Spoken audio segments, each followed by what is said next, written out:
ಇನ್ನ ಸಂಪುಟ ರಚನೆಯ ಬೆನ್ನಲ್ಲೇ ಈಗ ಅಸಮಾಧಾನ ಭುಗಿಲೇಳ್ತಾ ಇದೆ. ಖಾತೆ ವಿಚಾರದಲ್ಲಿ ಹಿರಿಯ ಸಚಿವರಲ್ಲಿ ತೀವ್ರ ಬೇಸರ ಇದೆ. ಸಿಎಂ ಡಿಕೆ ಶಿವಕುಮಾರ್ಗೆ ಖಾತೆ ಹಂಚಿಕೆ ಸವಾಲಾಗ್ತಿದೆ. ಮುಖ್ಯಮಂತ್ರಿ ಮುಂದೆ ಅಸಮಾಧಾನವನ್ನ ಈಗ ಸಚಿವರು ವ್ಯಕ್ತಪಡಿಸಿದ್ದಾರೆ ಅನ್ನುವಂತಹ ಸುದ್ದಿ.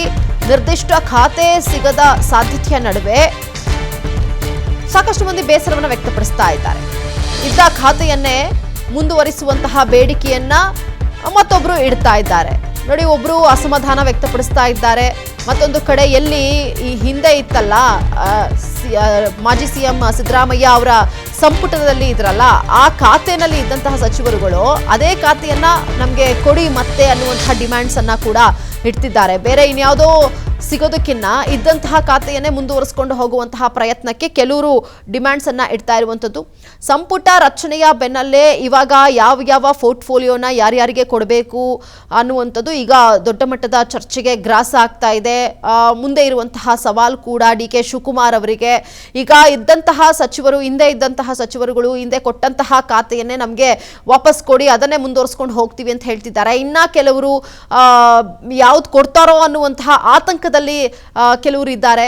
ಈ ರೀತಿಯಾದಂತಹ ಗೊಂದಲ ಒಂದಷ್ಟು ಇದೆ. ಇದನ್ನೆಲ್ಲ ನಿಭಾಯಿಸಬೇಕಾಗಿರುವಂಥದ್ದು ಈಗ ಡಿಕೆ ಶಿವಕುಮಾರ್ ಅವರ ಮುಂದೆ ಇರುವಂಥದ್ದು. ಬಟ್ ಅವ್ರು ಕೊಡ್ತಿರುವಂತಹ ಹೇಳಿಕೆ ಹೈಕಮಾಂಡ್ ಈಗ ಆಲ್ರೆಡಿ ಎಲ್ಲಾ ಮಾನದಂಡಗಳಲ್ಲೂ ಅಳೆದು ತೂಗಿ ಯಾರಿಗೆ ಯಾವ ಖಾತೆಯನ್ನ ಕೊಡಬೇಕು ಅನ್ನುವಂಥದ್ದು ನಿರ್ಧಾರ ಆಗಿದೆ. ಇವತ್ತು ಸಂಜೆ ಅಷ್ಟರಲ್ಲಿ ಎಲ್ಲವೂ ಕೂಡ ರಿವೀಲ್ ಆಗತ್ತೆ ಯಾರ್ಯಾರಿಗೆ ಯಾವ ಖಾತೆ ಅನ್ನುವಂಥದ್ದನ್ನ ಅಂತ ಹೇಳಿದ್ದಾರೆ.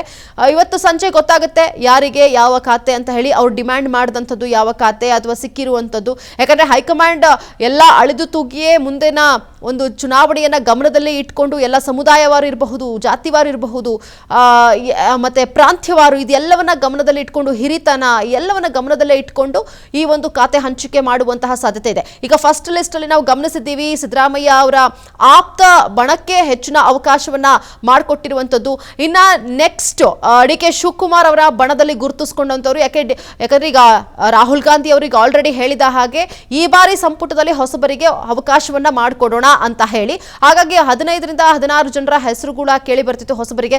ಸಾಕಷ್ಟು ಶಾಸಕರುಗಳು ಅಂದ್ರೆ ಹೊಸದಾಗಿ ಈಗ ಫಸ್ಟ್ ಟೈಮ್ ವಿನ್ ಆಗಿರುವಂತವರು ಅಥವಾ 2 ಬಾರಿ ಶಾಸಕರಾಗಿರುವಂತವರು ಕೂಡ ಲಾಬಿಯನ್ನ ನಡೆಸ್ತಾ ಇದ್ದಾರೆ. ಇಲ್ಲಿರುವಂತದ್ದು 30ರಿಂದ 34 ಅನ್ನುವಂತಹ ಏನು ಇಲಾಖೆ ಇದ್ರೂ, ಪೋರ್ಟ್ಫೋಲಿಯೋ ಇದ್ರೂ, ಆದ್ರೆ ಬೇಡಿಕೆ ಮಾತ್ರ 50ರಿಂದ 60ವರೆಗೂ ಕೂಡ ಇದೆ. ಅಷ್ಟು ಜನ ಲಾಬಿಯನ್ನ ಮಾಡ್ತಾ ಇದ್ದಾರೆ.